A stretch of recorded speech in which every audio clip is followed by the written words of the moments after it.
Well, hello and welcome back to this exhaustive discussion of truth and maybe a little meaning in here now. We just got done talking about a horrible experience I had with sickness and trying to understand that sickness and some more pain and how to deal with that and all and I guess we'll just pick up from there. We were talking about how I had this experience where I had this hallucination. And what's interesting is I guess I didn't know anything about near death experiences at the time. I didn't know anything about hallucinations at the time. I didn't know a lot of things at the time that I've since studied and researched and feel like I have enough facts to at least try to make sense of my experience. But I didn't then.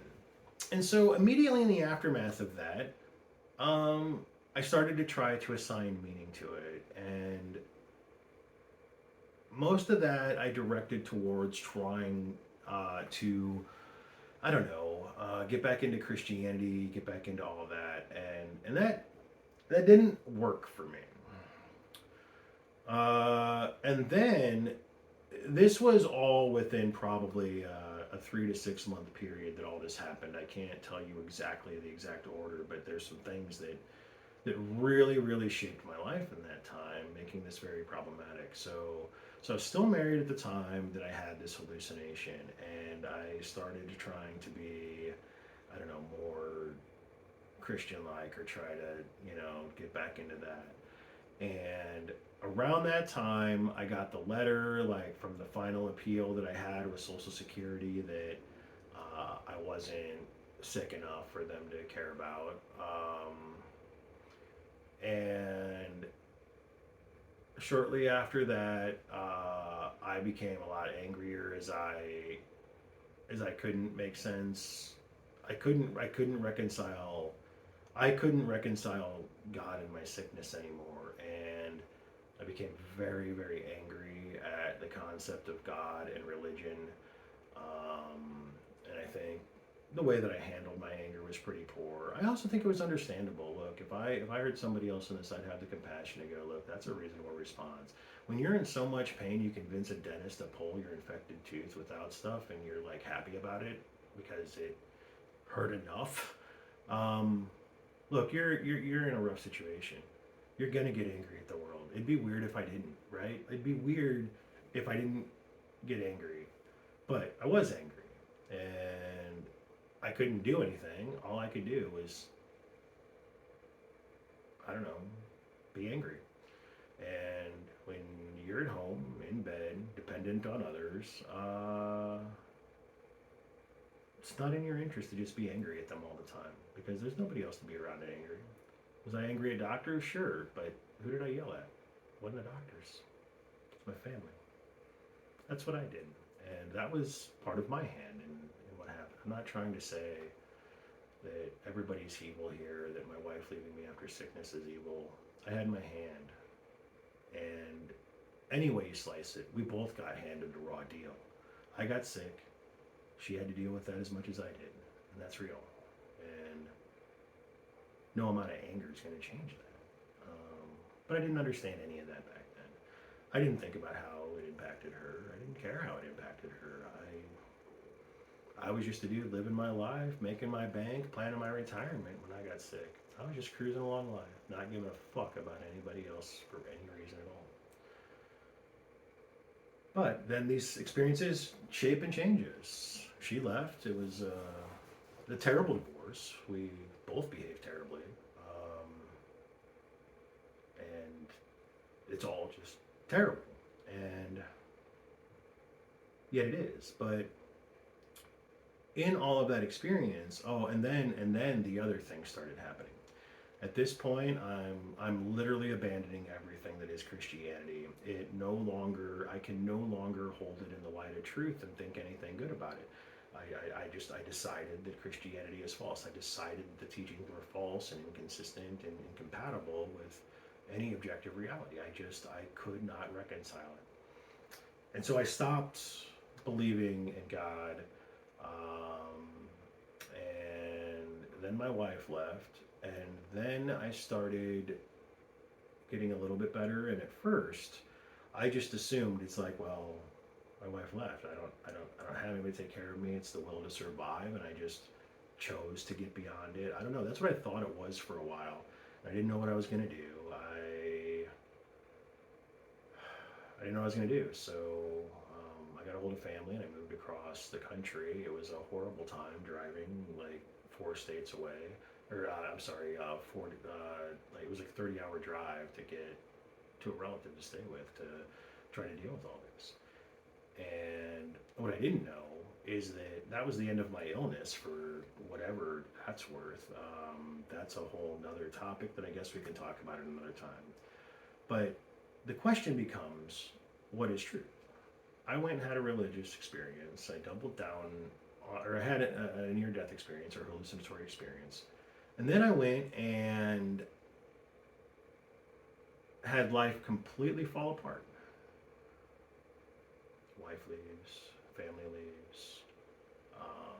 Most of the friends and family haven't seen me in 4 years, so I don't know what they do and don't know. But there's little to no connection after 4 years of being apart from somebody because you've been sick in bed.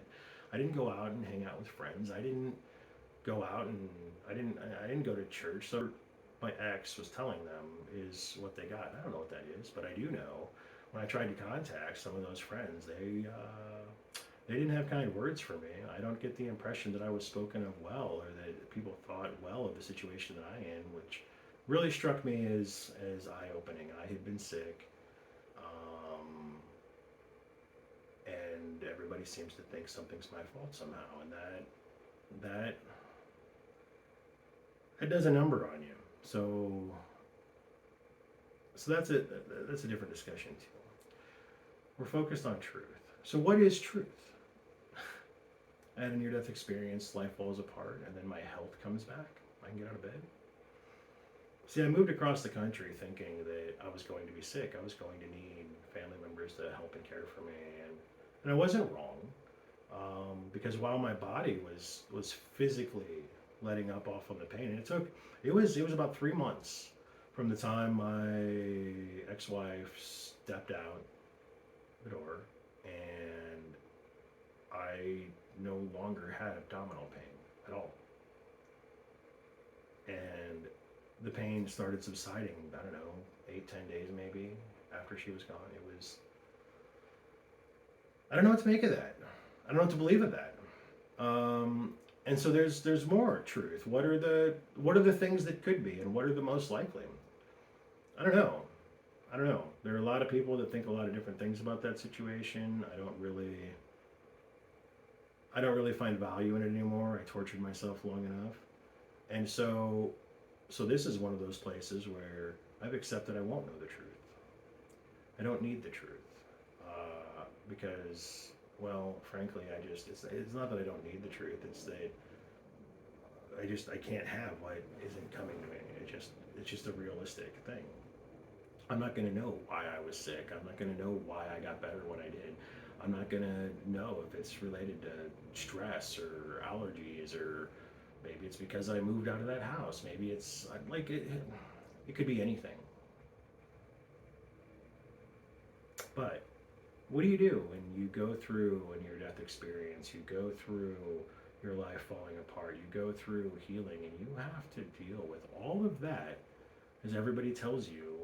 I don't know, there's religion or spirituality, or your vision lines up with that, or this, or I was Googling feverishly, like my experience, trying to understand what it meant, not really understanding the mechanisms of a near-death experience and how we kind of hallucinate, just because there's a part of our brain that makes DMT, and if you know anything about like psychedelics, DMT is one of those psychedelic drugs. But our brain produces it, and in high quantities of pain or in oxygen starvation situations, it's known that this can produce a concentration of DMT enough to actually cause us hallucinations. And that's scientifically what we think hallucinations are. I'm not saying that does or doesn't make it a spiritual interface. People do think psychedelics interface you to a spiritual world or allow you access to other dimensions where things exist. I don't know. I don't have any reason to say that that is or isn't true, other than it's just something that people believe. And I didn't know what to believe in that situation. So I Googled, I researched. I've mentioned this before, that my way to seek truth is facts and answers.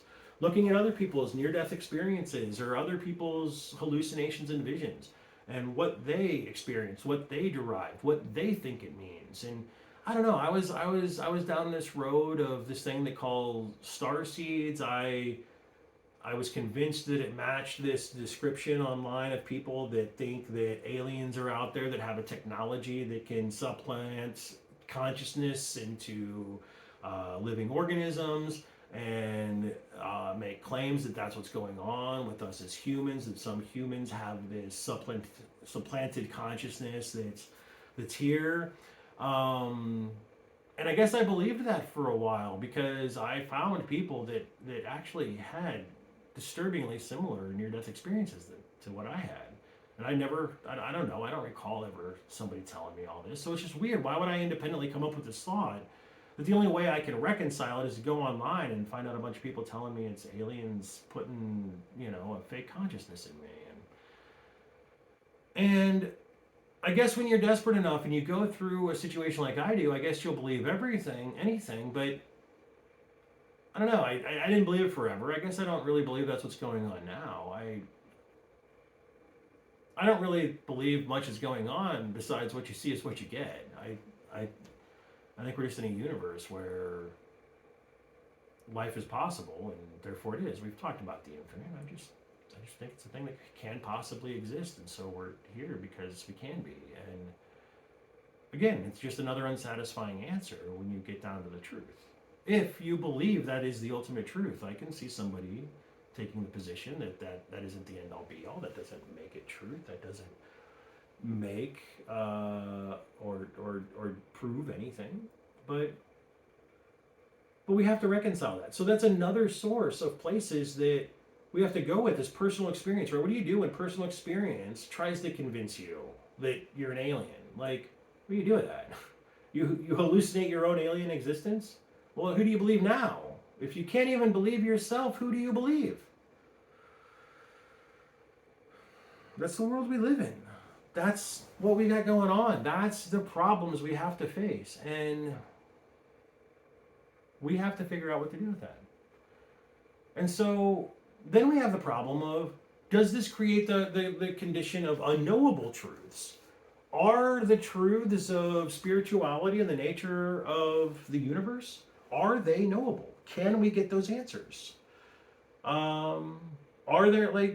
There are some theories that say we might even have up to 11 dimensions that matter in the universe. And to what degree those dimensions function in a way that we can understand, well, we only know about the 3 spatial dimensions because we have a physical body that we can reach out and go, okay, is there stuff there? And we can understand the concept of 3D space.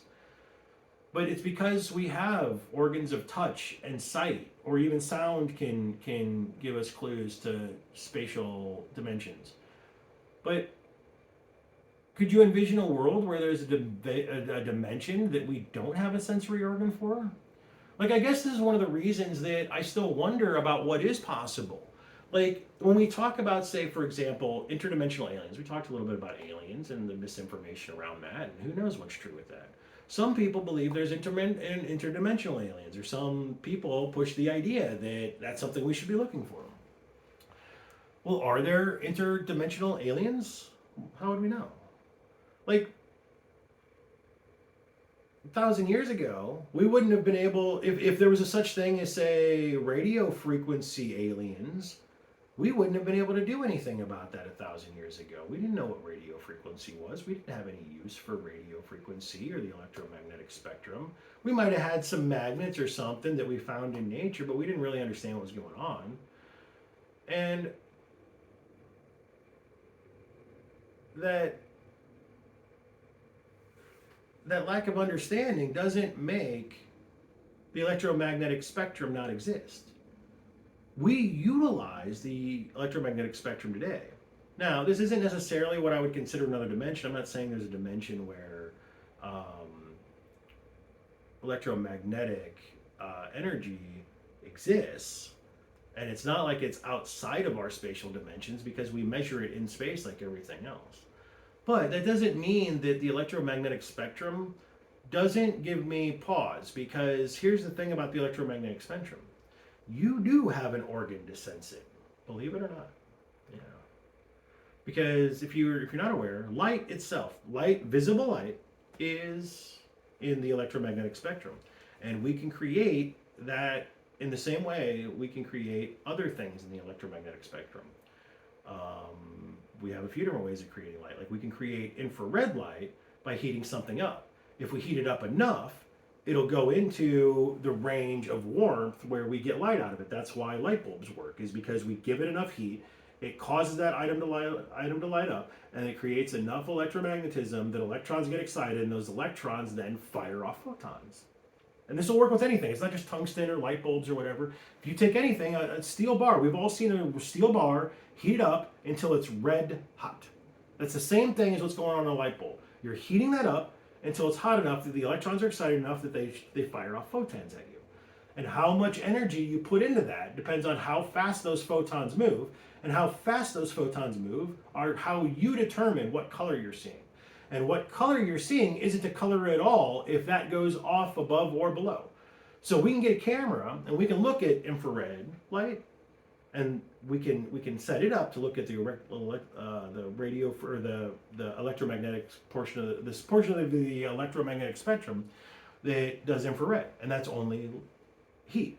We can put that at people and we can see the heat coming off of your face, and we then convert that into visible light spectrum so that we can see it. A lot of this goes on like with space telescopes. They actually are looking out into space with broad ranges of radio frequency. Sometimes they're even looking for like X-rays, super duper high energy, super high energy stuff, and they detect that, and then all they do is adjust the wavelengths so that it comes into the color range. Because if you have like ultraviolet light that you can't see, and you slow down or dis-energize that wavelength somehow, it'll come in, eventually it'll come into the visible range. And if you compress that too much, it'll go out the visible range to the other side, to the infrared side, which is lower frequency. Just like we have a hearing range, right? We're all aware of the hearing range. We pick up vibrations in a certain range, and as we age, we lose like certain high frequency. So like, 6 and 8 year old kids can hear things that I can't hear. As a matter of fact, I've used this before when I've had problems with like kids bothering me in public spaces. I've looked up these videos online that play like, it's like a dog whistle. And you can jack this up and nobody but the kids know, and then they just stay away from me because they don't want to listen to the fucking noise. They can't enjoy themselves over the noise. So weird little tip if you have a problem with children following you. I don't know. Maybe you shouldn't do that. I don't know if it's a good thing. I don't know. Like, could you still get in trouble for playing music too loud if it was music that adults couldn't hear? I don't know. I don't know. I don't know the rules where you're at. I don't know who you are. I'm just saying it's a thing I've done, and it's funny watching kids not know what a sound is or why that sound's there, and everybody treating them like they're absolutely insane. It's actually pretty funny. But that's a thing that's real. And the same thing is real with light in our eyes. And there are people that can see wavelengths that not everybody can see. That's also real, because their organs are just a little bit different in shape, or the receptors work a little different, and so they can pick up parts of the electromagnetic spectrum that we can't. But that doesn't make light something we have an organ to where we can see light, but only some of the light. It makes you wonder, do we have organs that can access other things? I mean, there are people that say that they talk to God, or they have conversations with ghosts. Are there people that have an experience where they're connecting to something that is outside what we know? I don't know. I can't prove it is or isn't. For a long time, we've had this association with the pineal gland and mysticism. It's been associated with things like telepathy. It's been associated with things like the reincarnation, but it's just a thing that's been there for a long time. And what's fascinating with that is the pineal gland, which we know today. I don't know if we knew this thousands of years ago when we first started associating the pineal gland with like the third eye or the mind's eye or some of these mystical things, because this has been around for a long time. What we know is the pineal gland is where that DMT I was just telling you about comes from. When we have a near-death experience, that comes from the DMT. That comes from the pineal gland. Isn't that interesting? That thousands of years ago, they've associated this little structure in the bottom of our brain with spirituality. And today we know that at the very least it's associated with hallucinations in humans. So that's fascinating. That doesn't make something real, but it creates real questions. And so the problem becomes, is that a knowable truth? Are there truths that we can't know? Do we have to accept that something may be outside of the purview of what we have, or maybe something is too far? Well, anyway, I don't know. I don't have questions. I don't have good answers to all these questions. I'm really great at the questions. I'm really open-minded. As you can see, I've followed the path of, I had an experience and I went down believing in star seeds, which ultimately sounded an awful lot like Scientology to me when I later got into studying more religion deeply, because I've started reading a lot about religion out of this curiosity. And the more I read, the more I hear everybody making the same claim: only my God, only my way, only this, only that, and I don't listen to people that say I'm the only one. I don't like that. To me, is one of the biggest bullshit alarms you hear, is I'm the only person that says this. I'm the only person that can know this. I'm the only person that can teach you the way to do this. My religion is the only one that can solve the world's problems. This is the only way. This is the only way. It's just a bullshit detector, or a bullshit alarm. That's the way I see that. So I don't know. What do you think? What do you think about truth? What do you think about these concepts? What do you think the answer is to all of the questions that we may not be able to have answers to? What more could I talk about? I don't know. Maybe this is it for the series. Maybe I'm not here because maybe I don't even want to push how to deal with truth. I just want to say, look, truth exists if you want to look for it. But it's hard to find. It's a lot of work. It's unsatisfying. But I'm also not saying that makes the journey less valuable. I still value truth. I still value all of these things. And it's fascinating that no matter what I do to try to find truth, I end up in a position where I just end up with more questions in the end. And I don't really have any better answers to knowing, at least not the things that I think are the most important things. I don't know what the truths are. And so with that, maybe the journey is the point. Maybe it's not about the answers. Maybe it's the journey. Maybe it's the quest for truth that is the value. Because it's like that with a lot of things, right? Like, I mean, we all know life, liberty, and the pursuit of happiness. We're not entitled to happiness. We just want a free enough world where we're free to go look for it. Because there is no happiness guaranteed. And maybe there is no truth. Well, anyway, I don't know if I've got one more about this topic in me. I really think I'm just asking more questions. So I think I'm going to go ahead and let this be the end of the series for now. Maybe if I get feedback, maybe I'll talk more about something that I glossed over. But I guess I'm just here looking to think again. So with that, if you got through the whole series and you're here and you've watched all series, I think it's only fair. I've earned a little love of some kind. I mean, like, subscribe, throw something at me. I mean, I think I've earned something. But until next time, be well.